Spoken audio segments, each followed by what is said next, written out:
كتاب أنزلناه إليك لتخرج الناس من الظلمات إلى النور۔ اس سے پہلے سورہ نساء کی جو آخری آیات ہیں ان کا کچھ خلاصہ پیش کر دیا گیا، اور اب غلو اور مبالغہ آمیزی جو اہل کتاب کی تباہی کا سبب بنی، اس کے بعد سورہ مائدہ کے اندر آپ دیکھیے پہلے شروع میں ایک حکم دیا جا رہا ہے، بلکہ ایک دوسرے کے ساتھ باہمی محبت، تعلقات وغیرہ اس کی یہ بنیاد ہے۔ کیا ہے وہ؟ وَتَعَاوَنُوا عَلَى الْبِرِّ وَالتَّقْوَى وَلَا تَعَاوَنُوا عَلَى الْإِثْمِ وَالْعُدْوَانِ، تم خیر کے معاملات میں، تقوی اور پرہیزگاری کی باتوں میں ایک دوسرے کے معاون بن جاؤ، سپورٹر اور ہیلپر بن جاؤ، اور جو گناہ کی چیزیں ہیں ان سے باز آ جاؤ۔ یہ بنیاد ہے۔ کسی کی مدد خیر کے کام کے لیے آگے بڑھ چڑھ کر کرنا چاہیے، اس میں ہمارے لیے بھی ثواب ہے، اس کے لیے بھی برکت ہے۔ اور جو گناہ کا کام ہے، چاہے کوئی بھی ہو، قطع نظر اس بات سے کہ وہ آپ کا رشتہ دار ہے، دوست ہے، کوئی بھی ہے، لیکن گناہ کی کوئی بات ہو تو آپ اس میں کسی طرح کی حصہ داری نہ لیں۔ یہ اصول ذہن میں رکھیے۔ نیکی اور تقوی کی چیزوں میں مدد، گناہ اور برائیوں کا جو راستہ ہے وہ بند، چاہے کہنے والا کوئی بھی ہو، اس کی طرفداری نہیں کی جائے گی۔ یہ اصول ہے۔ پھر آیت 3 سورہ مائدہ کے اندر دین اسلام، شریعت اسلامیہ کی مکمل ہونے کی بشارت دی گئی ہے، اور اس آیت کے بعد ہمارا یہ ایمان جازم ہو جانا چاہیے کہ شریعت مکمل ہو چکی ہے۔ اب اس میں کمی بیشی، حذف و اضافے کا کوئی کسی کو حق نہیں دیا گیا۔ الیوم اکملت لکم دینکم واتممت علیکم نعمتی ورضیت لکم الاسلام دینا، تمہارے لیے اسلام بطور دین کے مکمل کیا جا چکا، کمپلیٹ اور کمپریہنسو، اور اللہ تعالیٰ نے اپنی نعمت مکمل کر دی تمہارے لیے۔ اور رسول اکرم صلی اللہ علیہ وسلم کو آپ یاد کیجیے، حجۃ الوداع کے موقع پر آپ نے لوگوں کو گواہ بنا کر یہ کہا تھا، لوگوں تم سے میرے متعلق پوچھا جانے والا ہے، کیا گواہی دو گے؟ تو لوگوں نے کیا کہا تھا؟ قد بلغت وادیت، جو کچھ آپ پر دین نازل کیا گیا آپ نے اس کو پہنچا دیا، اس کا حق ادا کر دیا۔ تو الیوم اکملت لکم دینکم، دین کامل ہو چکا ہے۔ اب اس آیت کا مفہوم کیا ہے؟ دین وہی، شریعت وہی، حرام و حلال کا مسئلہ وہی جو قرآن اور سنت رسول صلی اللہ علیہ وسلم سے ثابت ہو۔ قرآن اور سنت کو چھوڑ کر دین سازی کرنا، شریعت سازی کرنا، یہ کسی کا حق نہیں ہے، نہ کسی اسکالر کا، نہ کسی مولوی کا، نہ کسی امام کا، نہ کسی پیر کا، کسی کو یہ اختیار نہیں دیا گیا۔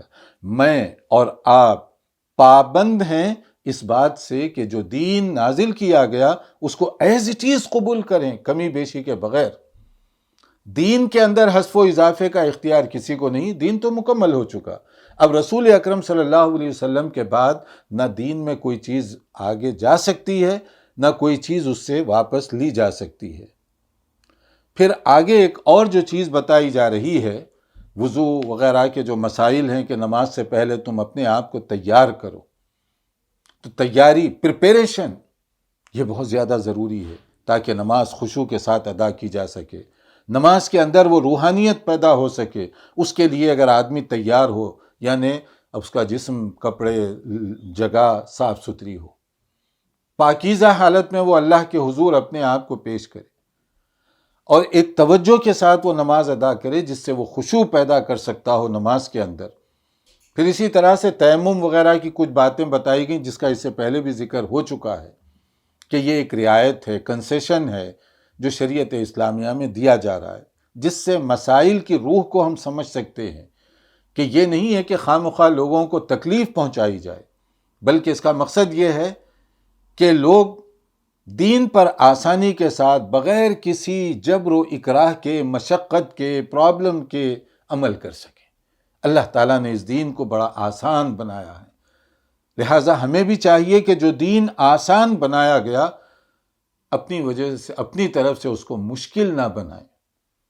اور پھر ایک اور جو چیز ہمارے لیے بتائی گئی آیت 8 میں، وہ یہ ہے کہ کسی بھی قوم کی، ملک کی، علاقے کی دشمنی یا کسی مسئلے میں ان کے ساتھ اعتراض، اس بنیاد پر تم ان کے ساتھ بے انصافی کرو، اس کی اجازت نہیں۔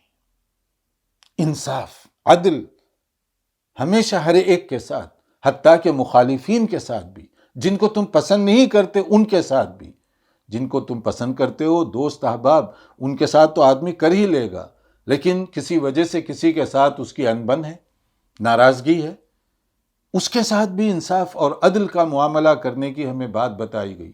کہا گیا وَلَا يَجْرِمَنَّكُمْ شَنَآنُ قَوْمٍ عَلَىٰ أَلَّا تَعْدِلُوا اعْدِلُوا هُوَ أَقْرَبُ لِلتَّقْوَىٰ۔ کسی قوم کی، کسی گروہ کی دشمنی کی وجہ سے تم ان کے ساتھ بے انصافی کرو، یہ جائز نہیں۔ عدل کرو، یہی تقوی اور پرہیزگاری کی بات ہے۔ اگر مخالفین کے ساتھ عدل و انصاف کا حکم ہو تو آپ سوچئے جو دوست احباب ہیں، جو طرفدار ہیں، کیا ان کے ساتھ بے انصافی کی جا سکتی ہے؟ عدل، انصاف، یہ اسلامی تعلیمات کا ایک بہت اہم اصول اور قانون ہے۔ پھر یہودیوں کے بگاڑ کے جو مختلف اسباب ہیں اس کا کچھ ذکر اس میں کیا گیا، کیونکہ سورہ مائدہ کے اندر یہودی اور عیسائیوں کا تذکرہ خصوصیت کے ساتھ کیا گیا، تو یہودیت اور نصرانیت کو سمجھنے کے لیے یہ سورت بہت زیادہ اہمیت رکھتی ہے۔ سورہ مائدہ، حضرت موسیٰ علیہ السلام نے اپنی قوم کے لیے کتنی محنت کی، کتنی پریشانیاں اٹھانی پڑی ان کو، فرعون کے چنگل سے ان کو بچانے کے لیے، ظلم و ستم سے ان کو نجات دلانے کے لیے کیا کیا طریقے اختیار کیے، کتنی محنت اور مشقت کی، اور پھر کس طریقے سے اللہ تعالیٰ نے موسیٰ علیہ السلام پر رحمت کا معاملہ فرمایا۔ ٹھاٹھیں مارتا ہوا سمندر ان کے لیے راستہ فراہم کر رہا ہے، اور وہی سمندر فرعون اور اس کے لشکر کے لیے قبرستان ثابت ہوا۔ پھر اس کے بعد وہ جب پہنچے، کھانے پینے کا شارٹیج، سایہ اور ہوا کھلی، سائے کا مسئلہ، وہاں پر دھوپ سے بچاؤ کا مسئلہ، بہت سارے مسائل پیدا ہوئے۔ اللہ تعالیٰ نے کیسے کیسے مہربانی فرمائی ان پر، پانی کے چشمے وہاں پر صحرا میں جاری کر دیے ان کے لیے تاکہ آرام سے پانی پئیں، من و سلوہ نازل کیا تاکہ فوڈ کا کوئی مسئلہ نہ ہو، خوراک کا کوئی پرابلم نہ ہو، سایہ ان کے لیے اللہ تعالیٰ نے مقرر فرما دیا۔ تو کئی طریقوں سے ان کے لیے آسائش پیدا کی گئی، فراہم کی گئی، لیکن وہ قوم کی سرکشی کا انداز دیکھیے، موسیٰ علیہ السلام کا جگہ جگہ انکار کر رہے ہیں، تکلیف پہنچا رہے ہیں، جہاں جہاں موقع ملتا ہے۔ موسیٰ علیہ السلام نے کہا آگے بڑھو، آگے کی حکومت ہماری ہے، ملک اور علاقہ اللہ تعالیٰ کا وعدہ ہے کہ دے گا وہ، لیکن وہ قوم کہہ رہی ہے موسیٰ جاؤ جاؤ، تم اور تمہارا رب دونوں مل کر لڑو، جب جیت جائیں گے، فتح ہو جائے گی تو ہمیں آ کر بتانا، ہم پھر آ کر رہیں گے وہاں پر۔ دیکھیے اب انداز، نبی کو کہہ رہے ہیں تم جا کر اللہ کے ساتھ لڑ کر جیتو پہلے، اور جیت جاؤ گے، جب کامیاب ہو جاؤ گے تو ہمیں انفارم کرنا، ہم آ کر رہیں گے وہاں پر۔ یہ کیا ہمیں مروانے کا آپ کا ارادہ ہے کہ جائیں اور وہاں پر لڑیں؟ یہ سرکشی کا انداز تھا ان کا۔ اور پھر اس سے پہلے آپ دیکھ چکے ہیں سورہ بقرہ کے اندر کیا کیا سرکشیاں وہ کرتے رہے، اور یہاں پر بھی آپ دیکھیے کس کس طرح کی سورہ مائدہ میں ذکر کیا جا رہا ہے، وَإِنَّا لَن نَدْخُلَهَا حَتَّى يَخْرُجُوا مِنْهَا، ہم نہیں داخل ہوں گے، وہ قوم خود بھاگ جائے، اللہ تعالیٰ جائے لڑے اور جیت جائے، پھر اس کے بعد میں ہمیں اطلاع آپ دیں گے تو تب ٹھیک ہے۔ فَاذْهَبْ أَنْتَ وَرَبُّكَ فَقَاتِلَا إِنَّا هَاهُنَا قَاعِدُونَ، ہم یہاں بیٹھ کر آرام سے انتظار کریں گے لڑائی کا نتیجہ۔ یہ تھی ان کی سرکشی کا انداز۔ اور پھر اس کے بعد کیا ہوا، 40 سال تک اللہ تعالیٰ نے ان کو محروم کر دیا، جاؤ پھر تپتے رہو۔ اور اس کے بعد جا کر پھر ایک طویل مدت جب گزر گئی، گویا 40 سال کا مطلب یہ ہوا ایک اس عمر کے لوگ وہ سارے کے سارے ختم ہو گئے، پھر جا کر وہ علاقہ ان کو ملا، پھر وہاں جانے کا موقع ملا، ورنہ ان کی سرکشی کی بنیاد پر 40 سال تک ان کو وہیں پر تپتے رہنا پڑا، اور بھی جو ان کے لیے مشکلات پیدا ہوئی۔ پھر اس کے بعد حضرت آدم علیہ السلام کے 2 بیٹوں کا ذکر ایک خاص انداز سے کیا گیا ہے۔ میں گزارش کروں گا آپ سے کہ قرآن کریم کا یہ حصہ جو 27 آیت سورہ مائدہ کے اندر اور اس سے آگے کی جو آیات ہیں، اس واقعے کو آپ پڑھیے۔ یہ فرسٹ مرڈر ہے زمین پر، پہلا قتل، اور آپ کو معلوم ہے کہ یہ پہلا قتل روئے زمین پر کیوں ہوا؟ اس کی بنیاد کیا تھی؟ حسد، جیلسی۔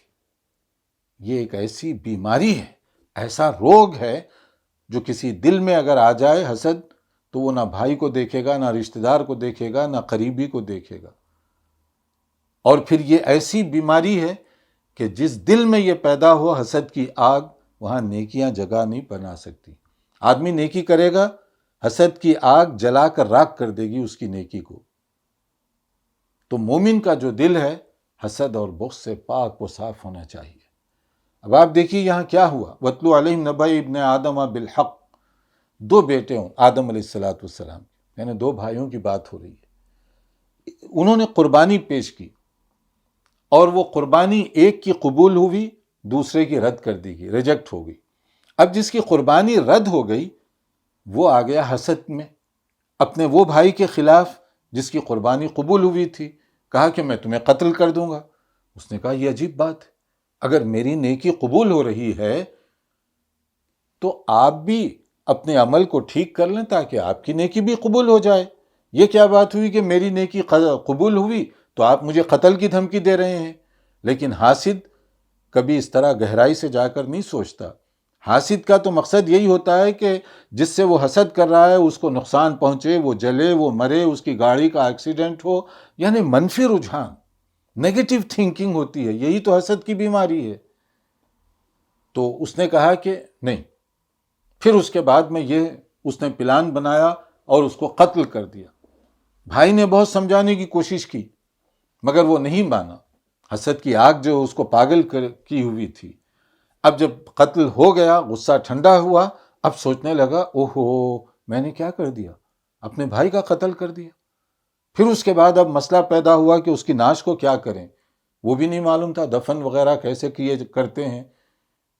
پھر اس کے بعد اللہ تعالیٰ نے دیکھیے کس طرح سے ایک کوا بھیجا، پرندے کے ذریعے سے ان کو بتایا گیا کیسے کرنا چاہیے، کیا کرنا چاہیے۔ تو اس لیے یہ واقعہ اس حیثیت سے بہت ضروری ہے کہ آج یہ گھر گھر کی بیماری ہے، اور اس بیماری کے نتیجے میں کیا سے کیا ہوتا ہے اس کو سمجھنے کے لیے یہ واقعہ بہت ضروری ہے، اور ہم اپنے دل اور دماغ کو حسد اور بغض، نفرت اور عداوت کی جو آگ ہے اس سے صاف کرنے کی کوشش کریں۔